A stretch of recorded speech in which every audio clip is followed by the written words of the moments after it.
Chapitre 1. Une petite histoire de guerre, chapitre 2. 5 janvier 1943.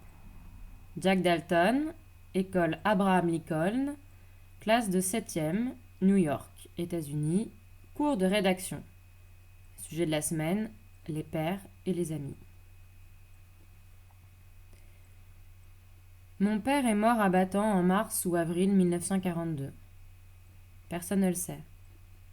Les Américains ont dû s'enfuir de Bataan et ils n'ont pas pu emporter son corps avec eux, si bien que mon père repose dans une tombe solitaire sur une île qui appartient aux Japonais. Les Japs n'aiment ni les prisonniers ni les morts, surtout s'ils étaient soldats. Ma mère et ma fiancée Morissette ne comprennent pas pourquoi un garçon de mon âge veut s'engager. Mais si le père de ma fiancée était mort, elle pourrait peut-être comprendre. Je veux être avec le général MacArthur quand il retournera à Bataan. Je commençais à entendre des rires étouffés dans la classe. Je n'avais plus envie de continuer à lire. Mes projets avec le général MacArthur ne concernaient que moi. Ça ne regardait pas la classe. Mais les rires ne cessaient pas. Jack a une fiancée, Jack a une fiancée. Mon professeur, Mr. Franklin, est un homme très bon. Il ne se mettrait pas du côté des autres élèves simplement parce que je suis boursier, c'est-à-dire quelqu'un qui ne peut pas payer sa scolarité. Je suis le petit mendiant de l'école. Mon père ne possédait pas de banque. Ce n'était pas un producteur de Hollywood. Il ne fabriquait pas de savon, ni de pneus, ni de lotion pour les cheveux. C'était un soldat. Et ce qui lui est arrivé, c'est de mourir à Bataan. Jack Dalton.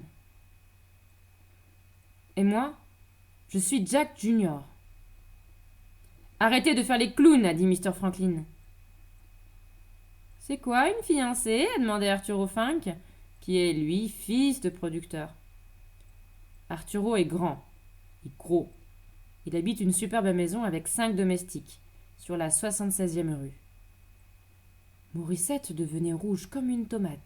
Elle était assise au 2e rang. Elle n'aime pas qu'on discute de nos projets de mariage en classe. C'est un grand secret. Mais je ne pouvais pas m'empêcher d'en parler, je suis incapable de dire des mensonges en classe de rédaction. Sois gentil, Jack, a dit Mr. Franklin. Explique à Arturo. On ne peut pas se marier si on n'a pas d'abord une fiancée, ai-je répondu. Arturo s'est mis à rire. D'abord vient le cheval, ensuite la voiture. Mr. Franklin l'a attrapé par l'oreille. Je pourrais vous mettre à la porte, jeune homme, non mais...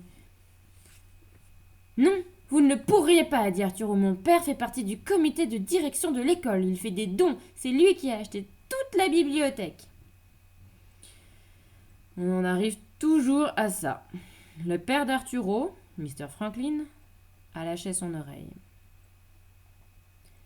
Je ne le blâme pas. Faut bien qu'il pense à son salaire. La cloche a sonné. J'étais content parce que je ne voulais pas que Mr. Franklin perde la face devant la classe. Quelquefois, je me demande s'il n'est pas boursier un peu comme moi. Il ne possède que deux costumes et ils sont couverts de pellicules. On est en guerre et lui, il reste à l'école. Il est encore jeune, mais il a le cœur malade. En tout cas, c'est ce que Morissette m'a dit. Morissette, elle sait tout. Mais elle n'a pas voulu me parler après que j'ai révélé notre secret. Elle a quitté la classe sans sourire à son Jack. Jack aurait aussi bien pu être une pellicule sur la veste de Mr. Franklin, ou de la poussière de craie. J'aurais pu être le dernier cow-boy américain perdu à Bataan. J'avais mes corvées à faire. Nettoyer les encriers, essuyer le tableau, ramasser les chiffons à craie. C'est ce qu'un boursier est censé accomplir tous les jours. Ça m'est égal. Cela me permet de rester seul avec Mr. Franklin quand les autres sont partis.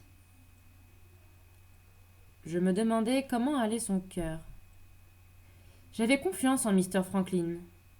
Il serait là, à la tête de sa classe, agrippé à la poignée de la fenêtre comme si c'était une lance, au cas où les Japs ou les Allemands arriveraient sur notre toit. Je suis désolé pour ton père. Et toutes mes félicitations. Félicitations, ai-je dit en cognant une ardoise contre le bord de notre poubelle. Ouais, tu as bien choisi ta fiancée, dit Mr. Franklin. Mais moi, je ne pensais pas au mariage. Je pensais à Battant.